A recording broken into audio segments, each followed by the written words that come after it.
قد افلح من تزکا وذکر اسم ربہ فصلی۔ مومنین کرام، میں سب سے پہلے آپ کو عید سعید کی مبارک سے بھی پہلے اس بات کی مبارکباد پیش کروں گا کہ اللہ تعالیٰ نے آپ کو اس برکتوں اور رحمتوں اور مغفرتوں کے اس مہینے کو درک کرنے کی توفیق عطا فرمائی۔ اللہ کی بارگاہ میں رسم دعا ہوں کہ وہ اس مہینے رمضان المبارک کے تمام روزے اور ان میں انجام دی گئی تمام عبادات اور آپ کی دعاؤں کو اپنی بارگاہ میں قبول فرمائے، اور معصوم کی روایت کے مطابق ہماری دعا یہ ہونی چاہیے کہ خدایا یہ ہماری زندگی کا آخری ماہ مبارک نہ ہو، اور اگر تیرا یہ فیصلہ ہے کہ یہ ہمارا آخری ماہ مبارک ہو، اگلے رمضان تک ہم زندہ نہ رہے، فاجعلنا مرحومین ولا تجعلنا مرحومین، ہمیں مرحومین میں سے قرار دے، محرومین میں سے قرار نہ دے۔ یہ سورہ شمس کی جو آیت جو میں نے آپ کے سامنے تلاوت کی ہے، اس سورہ شمس میں اللہ تعالیٰ نے 11 چیزوں کی قسم کھائی ہے، وَالشَّمْسِ وَضُحَاهَا سے لے کر وَنَفْسٍ وَمَا سَوَّاهَا تک 11 چیزوں کی قسم کھائی ہے، صرف اس لیے کہ اس چیز کی اہمیت کو اجاگر کرے کہ جس کے لیے خدا قسم کھا رہا ہے۔ 11 چیزوں کی قسم کھانے کے بعد قد افلح من زکاہا وقد خاب من دساہا، دونوں طریقوں سے اس کی تفسیر کی گئی ہے۔ ایک تفسیر کے مطابق امیر المومنین نے فرمایا قد افلح من زکاہا وقد خاب قد افلح من زکاہا،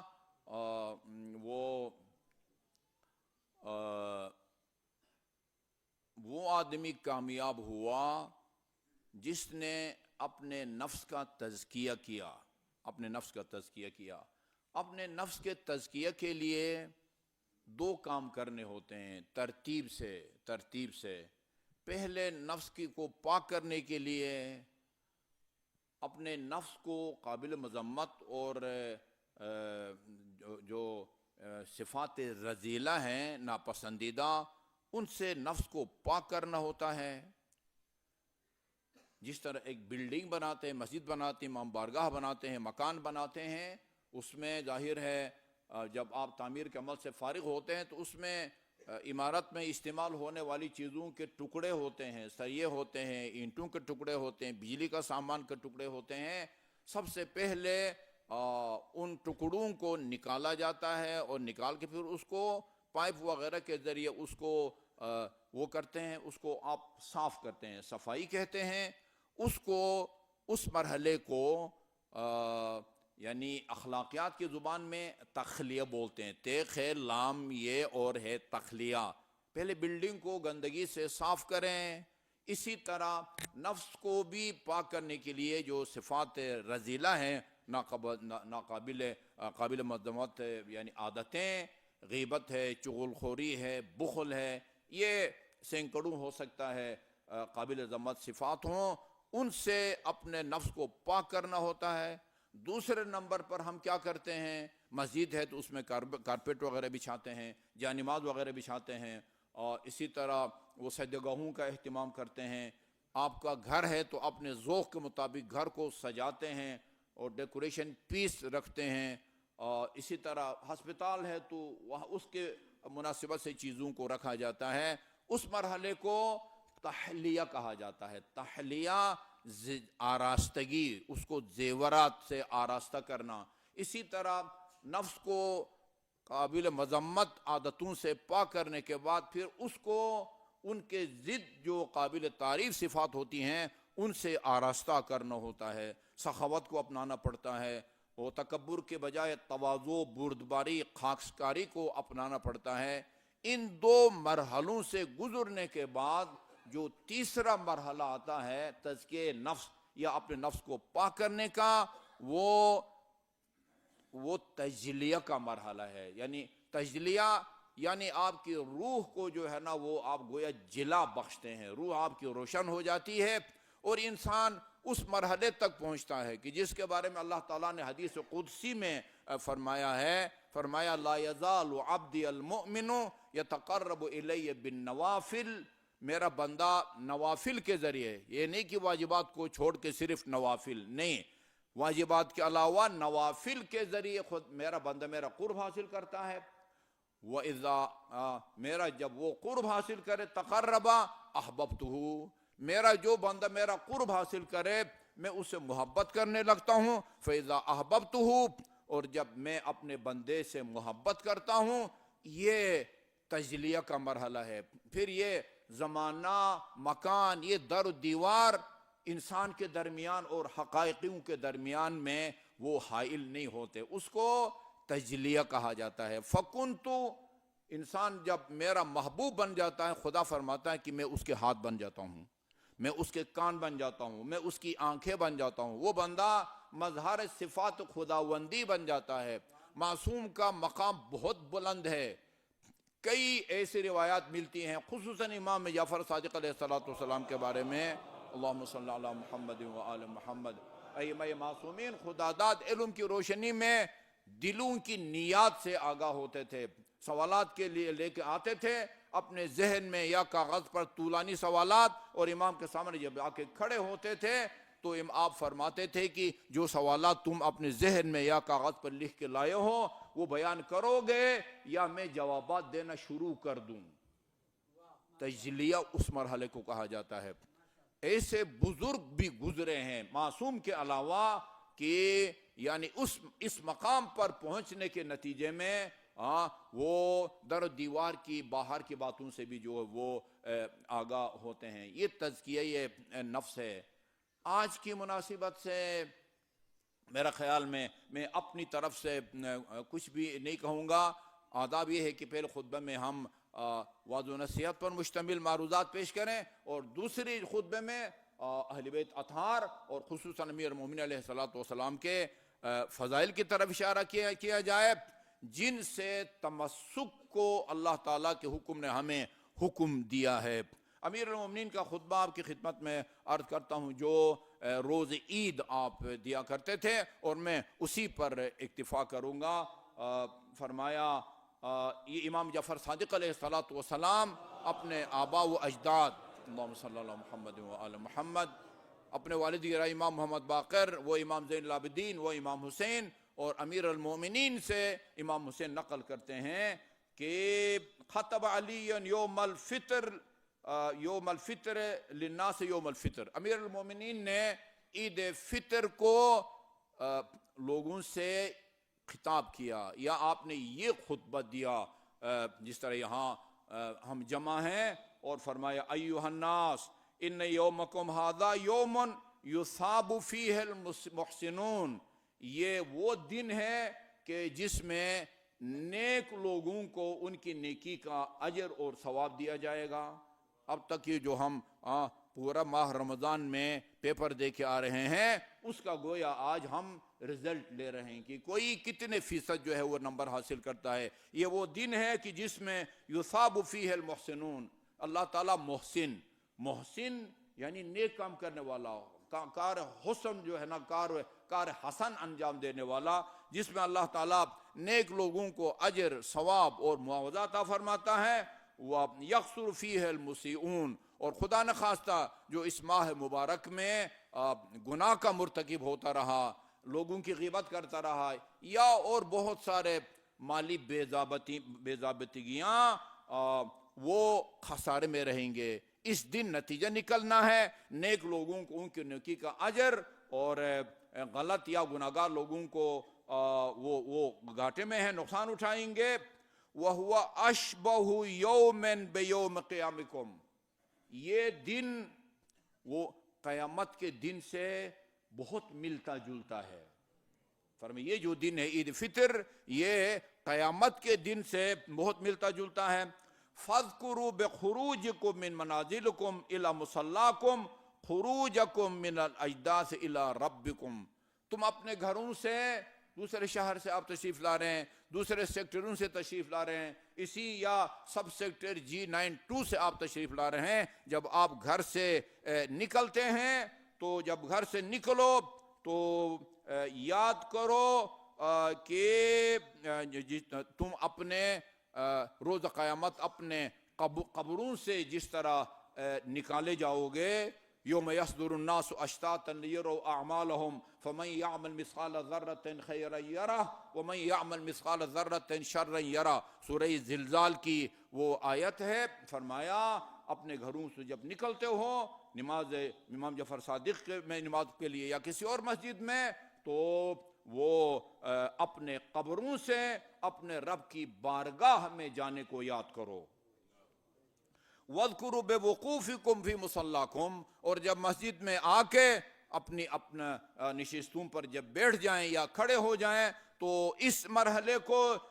جب میں پہنچو، وقوفکم بین یدی ربکم، وہ اللہ کی بارگاہ میں پیشی کا جو منظر ہوگا اس کو یاد کرو۔ وَاذْكُرُوا بِرُجُوعِكُمْ إِلَى مَنَازِلِكُمْ، اور جب نماز سے فارغ ہو کے اپنے اپنے گھروں کو، اپنے اپنے سیکٹروں کو یا سب سیکٹر میں واپس جاؤ، تو پھر یہ یاد رکھو کہ جس طرح وہاں حساب کتاب کے بعد لوگ تقسیم کیے جاتے ہیں، کچھ کو جنت کا راستہ دکھایا جاتا ہے اور کچھ لوگوں کو جہنم اور دوزخ کا، اس منظر کو جو ہے نا یاد کرو۔ یا وَاذْكُرُوا بِرُجُوعِكُمْ إِلَى مَنْزِلِكُمْ، اور اپنے گھروں کو جب لوٹو واپس جانے لگو تو یاد کرو کس کو؟ رجوعکم الی منازلکم فی الجنت والنار، جنت میں جو آپ کی منزل ہے اس کو یاد کریں، اور دوزخ میں نعوذ باللہ اگر اس کا کوئی مستحق ہے ادھر جانے کو یاد کرے۔ وَاعْلَمُوا عِبَادَ اللَّہ، خدا کے بندو یاد رکھو، ان ادنی ما للصائمین والصائمات، یعنی روزہ دار مرد مومنین ہوں یا مومرات، ان کو سب سے ادنا جو صلہ ملے گا رمضان کے اختتام پر یا آج، ان ادنا ما للصائمین والصائمات اینادیہم ملک فی آخر یوم من شہر رمضان،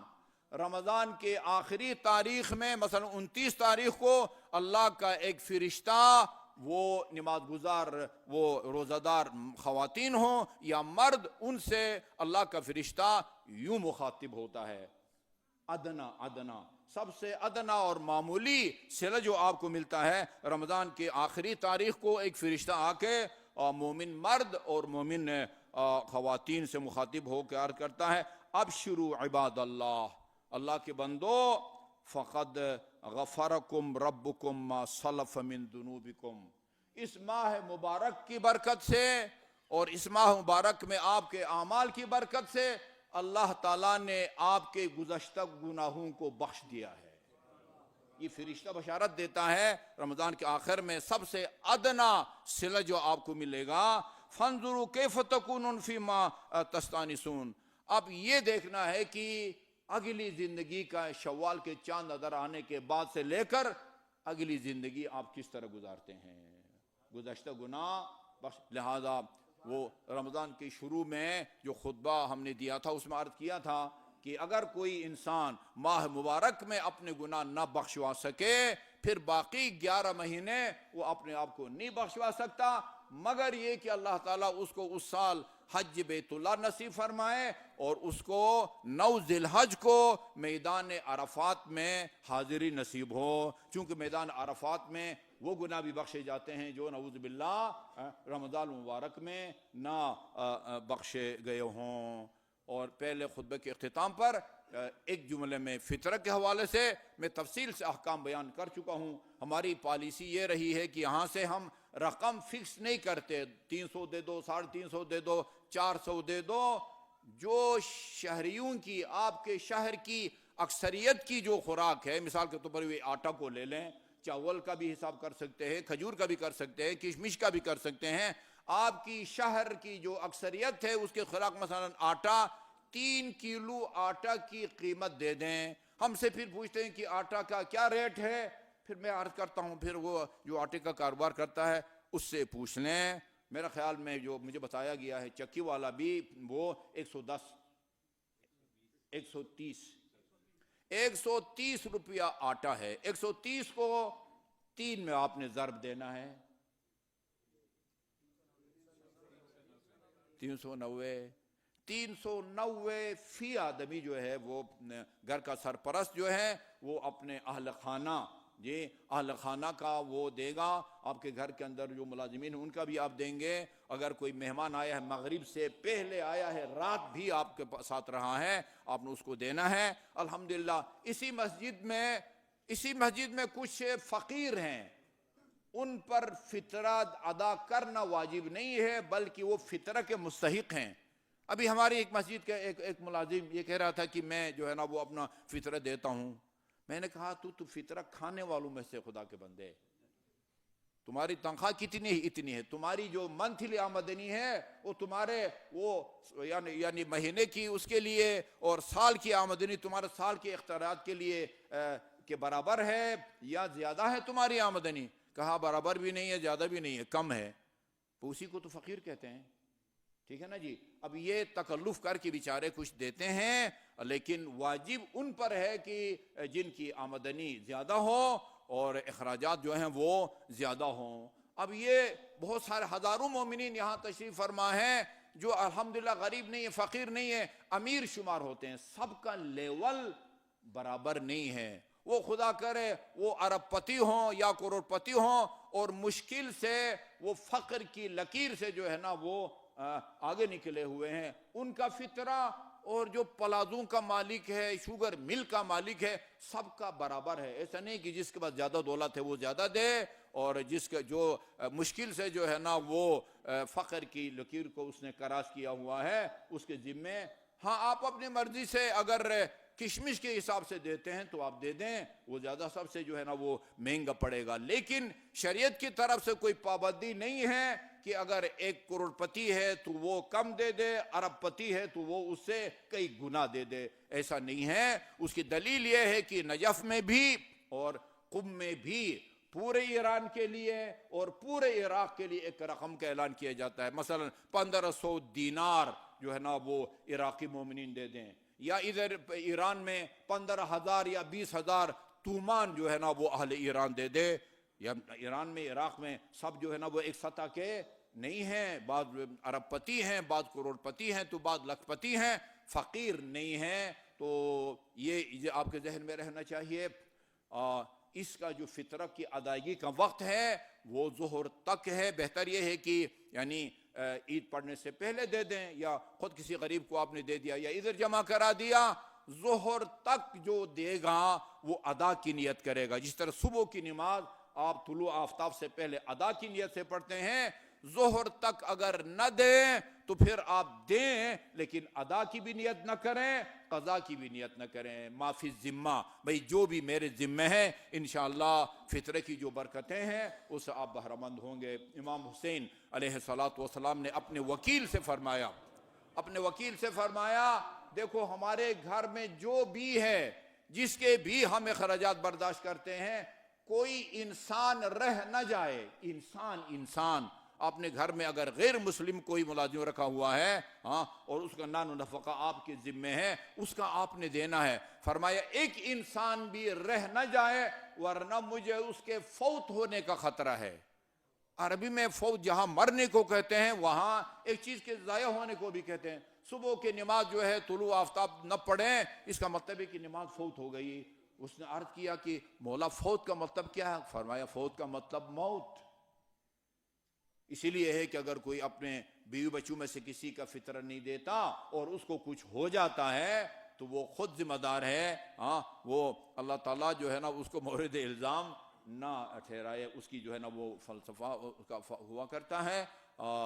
میں پھر دعا کروں گا اللہ تعالیٰ آپ کی تمام عبادات کو اپنے بارگاہ میں قبول فرمائے، یہ ماہ مبارک آپ کا آخری نہ ہو، اگلے سال تک اللہ تعالیٰ سالوں تک آپ کو لمبی عمر دے اور یہ لمبی عمر اللہ تعالیٰ کی اطاعت میں گزارنے کی توفیق عطا فرمائے۔ وہ دیں گے کتاب؟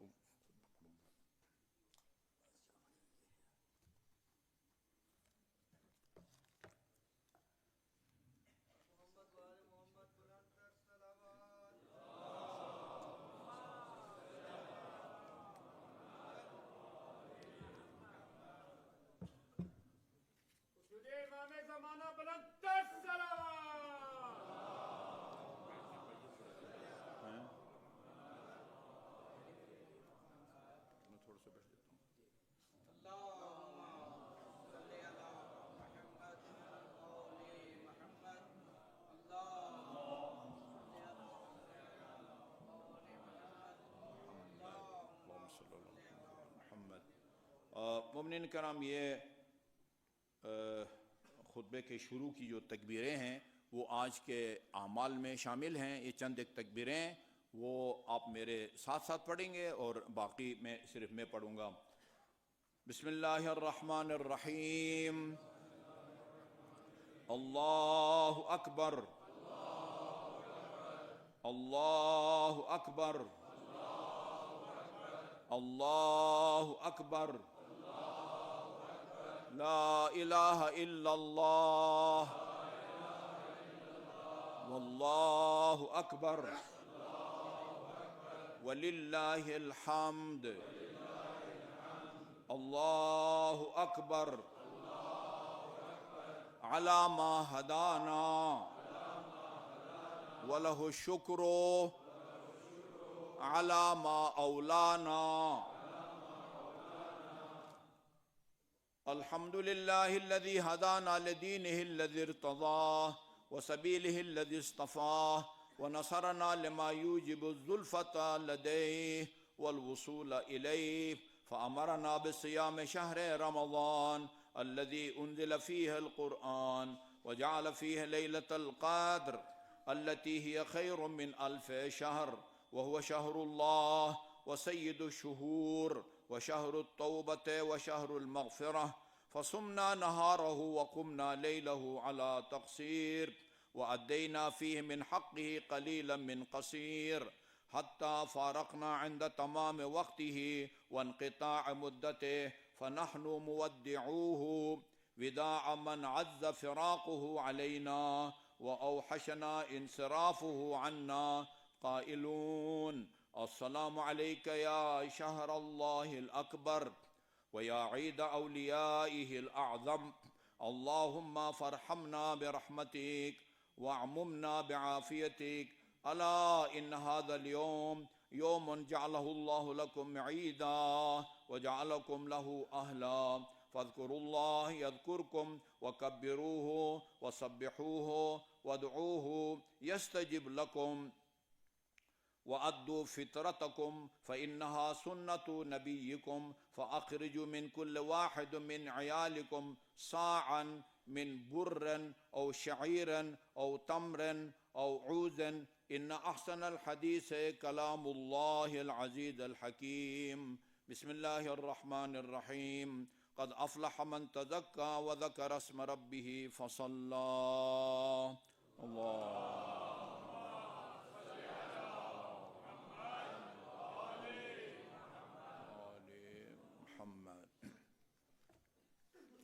اعوذ باللہ من الشیطان اللعین الرجیم. بسم اللہ الرحمن الرحیم. الحمد للہ رب العالمین والصلاة والسلام علی خیر خلقہ محمد وآلہ الطیبین الطاہرین واللعن الابدی علی اعدائهم اجمعین. اما بعد فمن کلام اللہ صلی اللہ علیہ وآلہ وسلم: انی تارک فیکم الثقلین کتاب اللہ عطرتی ما ان تمسکتم بہما لن تضلوا بعدی. ایک دو بنیادی نکات اس حدیث کے حوالے سے آپ کی خدمت میں عرض کرنے ہیں. تحریف رد و بدل کو کہا جاتا ہے. قرآن میں دو قسم کی تحریف یا رد و بدل کا امکان ہے. ایک تحریف کا مطلب یہ ہے کہ انسان خدا نخواستہ قرآن میں سے کسی سورہ کو یا آیت کو نکال دے یا کسی سورہ آیت کو بڑھا دے، اس کو تحریف لفظی کہا جاتا ہے. دوسرا یہ ہے کہ قرآن کا غلط ترجمہ کیا جائے، قرآن کی غلط تفسیر کی جائے. جس طرح قرآن کی غلط تفسیر کی جاتی ہے، اسی طرح سنت رسول خدا صلی اللہ علیہ وآلہ وسلم اور آپ کے آل پاک کی جو روایات ہیں ان میں بھی تحریف کی جاتی ہے، یعنی اس کا غلط ترجمہ کیا جاتا ہے. جہاں قرآن کی بہت ساری آیات کا غلط ترجمہ کیا گیا، یا ایھا الذین آمنوا اطیعوا اللہ واطیعوا الرسول واولی الامر منکم، اولی الامر سے مطلب لیا گیا جو بھی تمہارے حکمران ہیں ان کی اطاعت کرو جب تک وہ کافر نہ ہو جائیں، شراب پئیں، قتل کریں، تمہاری بیٹیوں کے اغوا کریں، ان کی اطاعت کرو. اطیع اللہ، یہی وجہ ہے جب کسی صدر مملکت یا وزیر اعظم یا کسی کی حلف برداری ہوتی ہے، وہ چیف جسٹس صاحب لاتے ہیں، وہ ایک قاری صاحب کو بلایا جاتا ہے اور اسی آیت کریمہ کی جو ہے وہ تلاوت کی جاتی ہے۔ اولی الامر سے مراد فخر الدین رازی کے اعتراف کے مطابق وہ حکمران ہیں جو معصوم عن الخطا ہوں، معصوم عن الخطا ہوں۔ جہاں اور احادیث کا غلط ترجمہ کیا گیا ہے، جہاں قرآن کی اور آیات کا غلط ترجمہ کیا گیا ہے، وہاں اس حدیث کا بھی غلط ترجمہ کیا جاتا ہے۔ بڑے ذمہ دار قسم کے لوگ، کچھ مر گئے ہیں کچھ زندہ ہیں، وہ یہ کہتے ہیں کہ بھئی اللہ نے ثقلین سے تمسک کا حکم ضرور دیا ہے قرآن اور اہل بیت سے، لیکن قرآن سے تمسک کا مطلب اور ہے اور حدیث سے، سنت سے، اہل بیت سے تمسک کا مطلب اور ہے۔ قرآن سے تمسک کا مطلب ہے کہ اپنا دین قرآن سے لے لو، اہل بیت سے تمسک کا مطلب ہے کہ ان کا احترام کرو، ان کے بقول پیار کرو، کیونکہ وہ اولاد رسول ہے اور خون ہے۔ سوال پیدا ہوتا ہے، فرمایا جب تک ان سے متمسک رہو گے ہرگز گمراہ نہ ہوگے۔ اگر صرف اہل بیت کے احترام اور صرف اہل بیت سے پیار اور محبت کے نتیجے میں اگر انسان گمراہی سے بچتا، وہ ہندو بھی ہدایت یافتہ ہوتے جنہوں نے امیر المومنین کے بارے، امام حسین کے بارے میں کتابیں لکھی ہیں۔ سلمان قطانی، یاد رکھنے کی بات ہے، لبنان کا رائٹر ہے سلمان قطانی، 25 کتابیں اہل بیت کی شان میں لکھی ہیں۔ جرداق، اس نے امیر المومنین کے بارے میں کتاب لکھی ہے، صوت العدالت الانسانی الامام علی۔ کیا خیال ہے، جو امیر المومنین کے بارے میں 25 کتابیں لکھتا ہے، وہ علی کا احترام کرتا ہے یا نہیں کرتا؟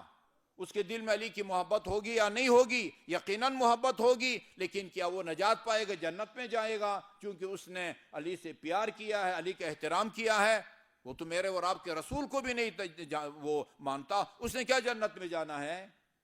صرف محبت اور احترام بندے کے نجات کے لیے کافی نہیں ہے جب تک دین کو ان سے لے کر اس پر عمل نہ کیا جائے۔ یہ جو کہتے ہیں نا ہم اہل بیت کو مانتے ہیں، اہل بیت کو مانتے ہیں، وہ بیچارے وہ اس طرح نہیں مانتے جس طرح ماننے کا رسول خدا نے حکم دیا ہے۔ جو دین کو اہل بیت سے نہیں لیتا اور یہ کہتا ہے میں پنجتن کو مانتا ہوں، علی کو مانتا ہوں، حسن کو مانتا ہوں، وہ بیچارہ مسکین اپنے آپ کو بھی دھوکہ دے رہا ہوتا ہے اور ہمیں بھی دھوکہ دینے کی کوشش کر رہا ہوتا ہے۔ اہل بیت کو ماننے کا مطلب تمسک، یعنی دین کو آپ نے اہل بیت اطہار علیہ السلام سے لینا ہے۔ میں اپنی طرف سے کچھ نہیں کہوں گا۔ اہل بیت کے بارے میں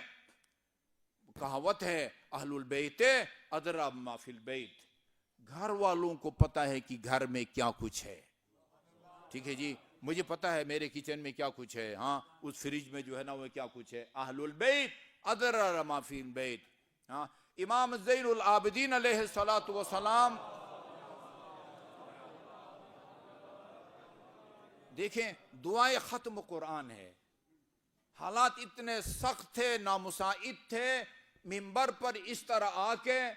وہ اہل بیت کا وہ مقام جو خدا نے ان کو دے رکھا ہے، وہ منبر سے آ کر عید کے خطبے میں آ کے نہیں دے سکتے تھے، لیکن محراب عبادت میں آپ کو دعا مانگنے سے کوئی نہیں روک سکتا تھا۔ نماز پڑھ کے قرآن ختم کر کے دعائے ختم قرآن، دعائے ختم قرآن، اس میں دیکھیں سید سجاد کیا فرماتے ہیں، اللہم انکا انزلتہ علی نبیک محمد صلی اللہ علیہ وآلہ وسلم مجملا، خدایا اس کلام پاک کو تو نے اپنے حبیب حضرت محمد مصطفیٰ پر اجمالاً اور سربستہ نازل کیا، اس کے اندر تفصیلی احکام کو تو نے بیان نہیں کیا اور اس کی تفصیل تو نے اپنے جو ہے نا وہ حبیب کو قرآن نازل ہونے کے بعد بذریعہ الہام ان قرآن کی مختصر آیات کی تفسیر بتائی۔ جی، اس قرآن کو تو نے اجمال کے ساتھ، اختصار کے ساتھ، دیکھیں نا، اقیموا الصلاۃ وآتوا الزکوٰۃ، نماز پڑھو اور زکوٰۃ دے دو۔ نماز کی کتنی رکعت ہیں؟ پہلی رکعت میں کیا پڑھنا ہے، تیسرے میں کیا پڑھنا ہے، چوتھے میں کیا پڑھنا ہے، کن کن چیزوں کی زکوٰۃ دینی ہے اور کس حساب سے دینا ہے، یہ قرآن میں بیان نہیں ہوا ہے، قرآن میں مجملاً بیان ہوا ہے، اختصار کے ساتھ وہ سربستہ بیان ہوا ہے۔ وَأَلْحَمْتَهُ عِلْمَ عَجَائِبِهِ مُكَمَّلًا، اور تو نے بذریعہ الہام قرآن کی عجیب اور غریب اور حکمت بھری جو تعویل ہے یا تفسیر، اس سے تو نے اپنے حبیب کو جو ہے وہ اس کی تعلیم دی۔ پھر کیا کیا تو نے؟ یہ آپ کا بنیادی عقیدہ یہاں بیان ہوا ہے، وَوَرَّثْتَنَا عِلْمَهُ مُفَسَّرًا، اور جو تفصیلی علم قرآن کا تو نے اپنے حبیب کو دیا تھا، تو نے ہم اہل بیت کو اس علم کا وارث بنا دیا ہے، ہم اہل بیت کو اس علم کا وارث بنا دیا ہے۔ وَفَضَّلْتَنَا عَلَى مَنْ جَهِلَ عِلْمُهُ، اور تو نے ہمیں ان لوگوں پر برتنی دی، ہم کو ان لوگوں سے افضل قرار دیا جن کے پاس اس کلام خدا کا علم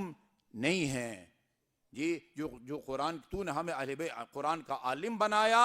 ہاں، اور ان پر ہم کو برتری عطا فرمائی جن کے پاس اس قرآن کا علم نہیں ہے۔ وَقَوَّيْتَنَا عَلَيْهِ، اور تو نے ہمیں قرآن کو سمجھنے، اس کی تفسیر کی قوت اور طاقت دیا، لِتَرْفَعْنَا فَوْقَ مَنْ لَمْ يُطِقْ حَمْلَهُ، تاکہ تو ہمیں ان لوگوں پر ہمیں بلند مقام عطا فرمائے جو اس قرآنی تعلیمات کے متحمل نہیں ہو سکتے۔ اس کے بعد فرمایا اللہم فکما جعلت قلوبنا لہو حملہ،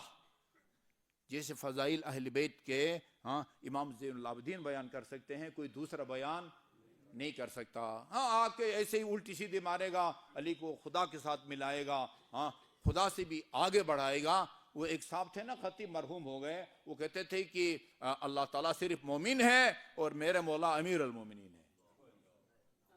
یہ ٹھیک ہے نا، وہ اللہ نے بلا لیا، ورنہ اور لوگوں کو گمراہ کرتا، اور جتنے زیادہ لوگوں کو گمراہ کرتا اتنا ہی اس کا سخت اور کڑا جو ہے نا وہ حساب کتاب ہوتا۔ خدا نے رحم کیا اور جلدی اس کو بلا لیا اپنے پاس۔ فَكَمَّا جَعَلْتَهُ قُلُوبَنَا حَمْلًا، جس طرح خدایا تو نے ہمارے دلوں کو حامل قرآن بنا دیا ہے، ہمارے دلوں کو تو نے حامل قرآن بنا دیا ہے، تو نے ہمارے دلوں کو قرآنی تعلیمات اور اس میں بیان کیے احکام سے مکمل طور پر آگاہ کیا ہے۔ وَعَرَّفْتَنَا بِرَحْمَتِكَ شَرَفَهُ وَفَضْلَهُ، اور تو نے اپنے رحمت سے وہ قرآن مجید کی فضیلت اور اس کے شرف سے تو نے ہم اہل بیت کو آگاہ کیا ہے۔ فصل علی محمد الخطیب بہ، درود اور سلام ہو اس محمد مصطفیٰ پر کہ جس سے اللہ تعالیٰ نے قرآن کے ذریعے خطاب کیا ہے، وَعَلَىٰ آلِهِ الْخُزَّانِ لَهُ، اور اس کی آل پر بھی ہمارا درود سلام ہو جو ان قرآنی تعلیمات کے خزینہ دار ہیں۔ ہاں، قرآن کے وہ خزینے اہل بیت اطہار علیہ السلام کے پاس ہے۔ اللہم صلی علی محمد وآل محمد۔ رب صلی علی اطایب اہل بیتک، خدایا اہل بیت پاک پر درود بھیج، الذین، وہ اہل بیت، یہ ٹھوس ہمارا عقیدہ بیان ہو رہا ہے، وہ اہل بیت الذین اخترتہم لامرک، جن کو اپنے امر، اپنے دین اور شریعت کے لیے تو نے جن کا انتخاب کیا ہے۔ جی ہمارا عقیدہ ہے جس طرح نبی اور رسول خدا بناتا ہے، لوگوں کو اپنا جو ہے نا وہ نہ امام بنانے کے اختیار ہے، نہ نبی بنانے کے اختیار ہے، نہ رسول بنانے کے اختیار ہے۔ فرمایا کہ ان اہل بیت پر درود اور سلام بھیج کہ جن کو تو نے اپنے دین کے لیے جن کو مقرر کیا ہے۔ وَجَعَلْتَهُمْ خَزَنَةَ عِلْمِكَ، اہل بیت اطہار کو تو نے اپنے علوم کا خزینہ دار بنا دیا ہے۔ وَحَفَظَةَ دِينِكَ، اور اہل بیت کو تو نے اپنے دین کا محافظ بنایا ہے۔ ایسے دین کی حفاظت کا حق ادا کیا اہل بیت اطہار نے۔ امام حسین فرماتے ہیں، لو کان دین محمد لم یستقم الا بقتل فیا سیوف خذونی، خدایا اگر میری شہادت کے بغیر میرے نانے کے دین نہیں بچ سکتا، پھر تلواروں سے خطاب کر کے فرماتے ہیں، اے بنی امیہ کے خوناشام تلواروں، یہ حسین حاضر ہے، جان دوں گا، جان سے بھی زیادہ قیمتی کی قربانی دوں گا، لیکن آنچ نہیں آنے دوں گا آنے کی شریعت کو۔ وہ کہا کرتا تھا نا، لعبت بنو ہاشم بالملک فلا ملک جاء ولا وحی نزل، یہ تو بنی ہاشم نے اقتدار کی خاطر کھیل کھیلا ہے، نہ آسمان سے کوئی وحی نازل ہوئی ہے، نہ کوئی وہ فرشتہ نازل ہوا ہے۔ جی اسی یزید جو وحی کا منکر ہے، اور وہ فرشتے کا منکر ہے، اسی کے دربار میں آذان دلانے پر مجبور کیا سید سجاد نے، اسی کے دربار میں آذان دلانے پر مجبور کیا۔ وہ خلفاءک فی ارضک، اہل بیت اطہار کو تو نے زمین پر اپنا خلیفہ بنا دیا ہے، وہ حججک علی عبادک، لوگوں پر اہل بیت کو تو نے اپنا حجت بنا دیا ہے، وطہرتہم من الرجس والدنس تطہیرا بارادتک، آئے تطہیر کی طرف اشارہ فرما رہے ہیں، تو نے اپنے ایک ارادے سے اہل بیت اطہار کو ہر قسم کے رجس اور پلیدی سے تو نے دور رکھا ہے، جیا وجعلتہم الوسیلۃ الیک، اور اہل بیت کو تو نے اپنے تک رسائی کا وسیلہ بنا دیا ہے، والمسلک الی جنتک، اور تیری جنت تک پہنچنے کا راستہ تو نے اہل بیت اطہار علیہ السلام کے پاس رکھا ہے۔ میں نے عرض کیا مغفرت کا مہینہ ہے، یعنی ہمیں بشارت یہ دی جاتی ہے کہ اس مہینے کی برکت سے خدا تمہارے گزشتہ گناہوں کو بخش چکا ہے، آئندہ دیکھو کہ اپنے آئندہ زندگی کس طرح گزارتے ہو، جس طرح استغفار کے نتیجے میں خدا جو ہے نا وہ بخشتا ہے، جس طرح توبہ کے نتیجے میں اللہ تعالیٰ بخشتا ہے۔ اسباب مغفرت بہت سارے ہیں، میں 2 مصرے امیر المومنین کی بھی آپ کی خدمت میں عرض کروں گا، جن کے بارے میں رسول خدا نے فرمایا ہے، ان اللہ جعل لاخی علی ابن ابی طالب فضائل لا تحصى کثرتا، خدا نے میرے بھائی علی کو اتنے زیادہ فضائل اور مناقب سے نوازا ہے کہ کوئی ان کے فضائل کو شمار نہیں کر سکتا۔ اس کے بعد فرمایا، روایت طولانی ہے، فرمایا اس کا خلاصہ یہ ہے، جو علی کے فضائل کے ایک فضیلت کو بیان کرے اللہ اس کے گزشتہ اور آئندہ گناہوں کو معاف فرماتا ہے۔ جو کسی محفل میں یا عید کے خطبے میں علی کی ایک فضیلت کو سنے، اللہ تعالیٰ اس کے ان گناہوں کو بخش دیتا ہے جو اس نے کانوں کے ذریعے انجام دیے ہوں، اور اللہ تعالیٰ جو آدمی صاحب مطالعہ ہے، پڑھا لکھا ہے، اور وہ کتاب میں علی کی ایک فضیلت کا مطالعہ کرے، اللہ تعالیٰ اس کے ان گناہوں کو بھی بخشتا ہے جو اس نے آنکھوں کے ذریعے کیے ہوں۔ وَمَنْ كَتَبَ فَضِيلَةً مِّن فَضَائِلِ علی، جو علی کی ایک فضیلت کو تحریر کرے اپنی ڈائری میں، جیسے کہے کہ رسول خدا نے فرمایا ضربت علی یوم الخندق من عباد ثقلین لم تزل الملائکۃ تستغفر له ما بقی منہ الرسم، جب تک اس تحریر کے آثار موجود ہیں اللہ کے فرشتے علی کی فضیلت لکھنے والے کے لیے طلب مغفرت کرتے رہتے ہیں۔ اس کے بعد یا علی، اس کے بعد فرمایا النظر الی علی عبادہ، یاد رکھو علی کے چہرے کو دیکھنا، یہ چہرے کا ذکر نہیں ہے معذرت کے ساتھ، علی کو دیکھنا عبادت ہے۔ وہ چاہے چہرے پر آپ کی نظر پڑے یا علی آگے جا رہے ہوں اور آپ کی نظر علی کی پشت پر، جب کب آپ کی نگاہیں علی کے سراپے پر پڑتی رہیں گی اس وقت تک آپ کو وہ جو ہے نا وہ عبادت کا اجر و ثواب ملتا رہے گا۔ اور آخری فرمان جس میں اس فضیلت کو بیان کیا ہے یا عقیدہ جو الحمدللہ آپ کا ترہ امتیاز ہے، لا يقبل اللہ ایمان رجل الا بالاقرار بولایتہ والبراءۃ من اعدائہ، اللہ کسی بھی انسان کے ایمان کو قبول نہیں فرماتا، یا کوئی انسان اس وقت تک مومن نہیں بن سکتا جب تک علی کی ولایت کا اقرار نہ کرے اور علی کے دشمنوں سے اپنی لا تعلقی کا اظہار نہ کریں۔ یہی وجہ ہے عزیزوں، وہ امام جعفر صادق کے گھر ایک بندہ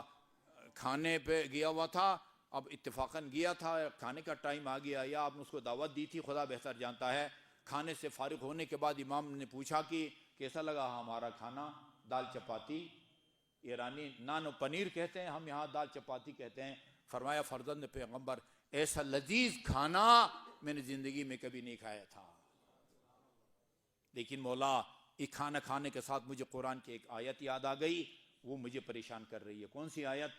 آیت یہ ہے وَلَتُسْأَلُنَّ يَوْمَئِذٍ عَنِ النَّعِيمِ، روز قیامت اللہ تعالیٰ ان نعمتوں کے بارے میں پوچھے گا جن سے اس نے دنیا میں تمہیں نوازا ہے۔ مجھے ڈر ہے کہ اس کھانے کے بارے میں اللہ تعالیٰ پوچھے جو میں نے آپ کے دسترخوان پر لذیذ ترین کھانا اپنی زندگی میں فرمایا اللہ کی شان اس سے بالاتر ہے کہ وہ روٹی کے ٹکڑے یا گوشت کی بوٹیوں کا حساب کتاب لے۔ اس آیے کریمہ میں جس نعمت کا ذکر ہے کہ خدا پوچھے گا، اس سے مراد ہم اہل بیت کی ولایت ہے، اس کے بارے میں اللہ تعالیٰ پوچھے گا۔ جی خدا کا لاکھ لاکھ شکر ادا کریں، اس نے آپ کو اہل بیت اطہار علیہ السلام کی دامن ولایت اور امامت سے وہ متمسک بنایا ہے۔ دعا کریں کہ عاقبت بخیر ہو، دعا کریں جب اس دنیا سے اٹھیں دل اہل بیت اطہار علیہ السلام کی محبت اور ان کی ولایت سے سرشار ہو، اور وقت آخر شیطان جو ہے نا وہ ہمیں بہکانے میں کامیاب نہ ہو۔ اعوذ باللہ من الشیطان الرجیم۔